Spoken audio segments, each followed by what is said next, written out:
today's video, another table skirting design ideas. Pero bago ang lahat, magpapasalamat muna ako sa lahat ng nag-subscribe, nanood ng ating mga video at nag-share din ng ating mga video. Kung hindi dahil sa inyo, hindi natin ma-reach itong ating 100k subscribers and counting. Maraming salamat sa inyong suporta lahat mga ka-DIY and God bless everyone.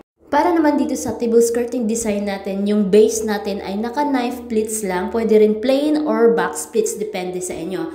Next naman ay maglalagay na tayo ng mga marking. So, nagsisimula tayo sa center ng ating table. So, ang size ng measurement ng space natin, left side and right side, meron tig 16 inches. Pagkatapos natin malagyan ng marking, so maglalagay naman tayo ng thumbtacks kada marking. At lalagyan natin ng panali gamit ang tire wire. So, ang tire wire ay mabibili mo siya sa school supply or mga hardware store. Ayan. So, ganun yung itsura niya. So, maglalagay tayo ng panali dun sa may thumbtacks na nilagay natin.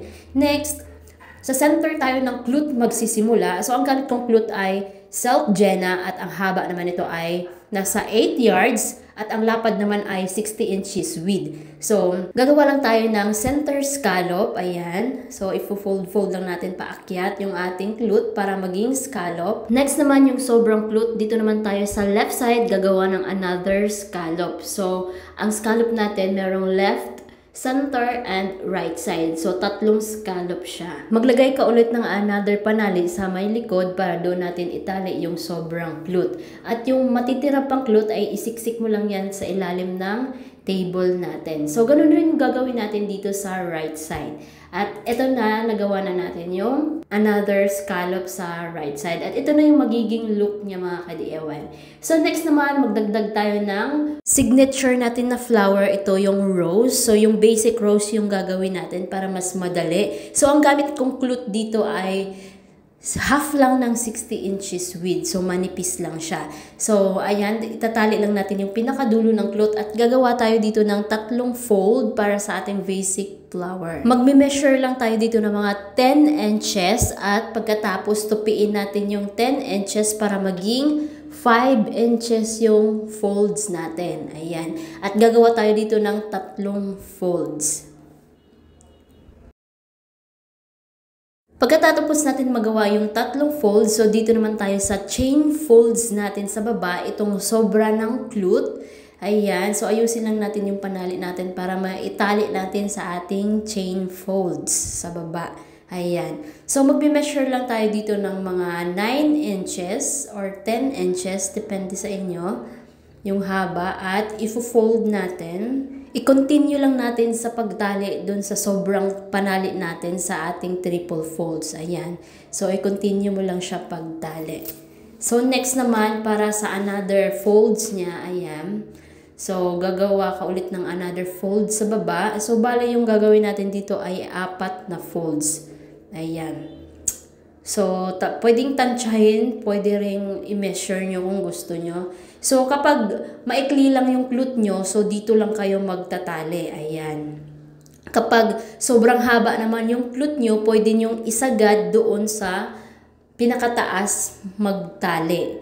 Ayan. Kung maiksi, pwedeng dyan lang sa may baba ng dulo ng folds natin. Kapag mahaba naman, pwede nating isagad doon sa taas pagtali. So, ganyan. Dahil sobrang haba itong clute ko, nasa 6 yards, so isasagad ko pagtali sa taas. Kapag yung clute mo naman ay nasa 4 yards lang, so pwedeng sa pinakadulo lang ng folds mo tatalian. Para hindi kayo mahirapan magtali sa ilalim kapag nakasagad yung clute nyo pagtali, so iangat nyo muna yung clute nyo bago nyo talian para hindi kayo mahirapan magtali. At ibaba nyo na ulit kapag tapos nyo na tinalian. So, ito na siya. Next naman, dito naman tayo sa pa-flower niya, yung triple folds. So, depende sa inyo, pwede yung natural look lang na flower, yung pom-pom flowers lang.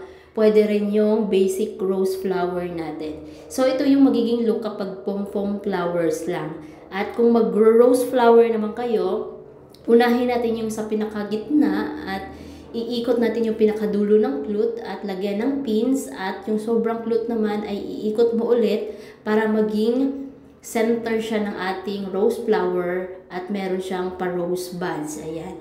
At ibubuka mo na yung left and right side na folds. At ito na yung magiging look niya kapag rose flower. So, depende na sa inyo kung gusto nyo yung pom-pom flower or rose flower. So, next naman, dito naman tayo sa chain fold natin, yung magkasunod-sunod na fold pababa. So, aayusin mo lang siya pagbuka. Ayan. So, napakadali lang naman siya gawin mga ka-DIY.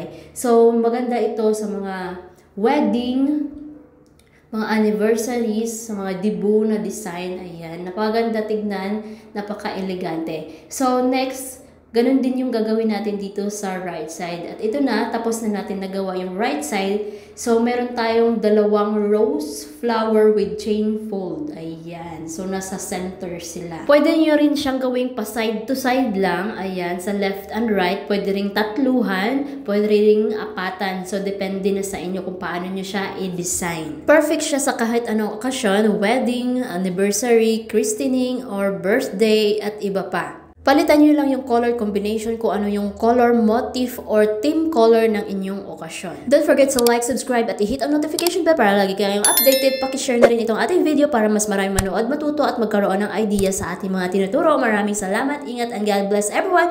Happy 100k subscribers and counting. Thank you so much.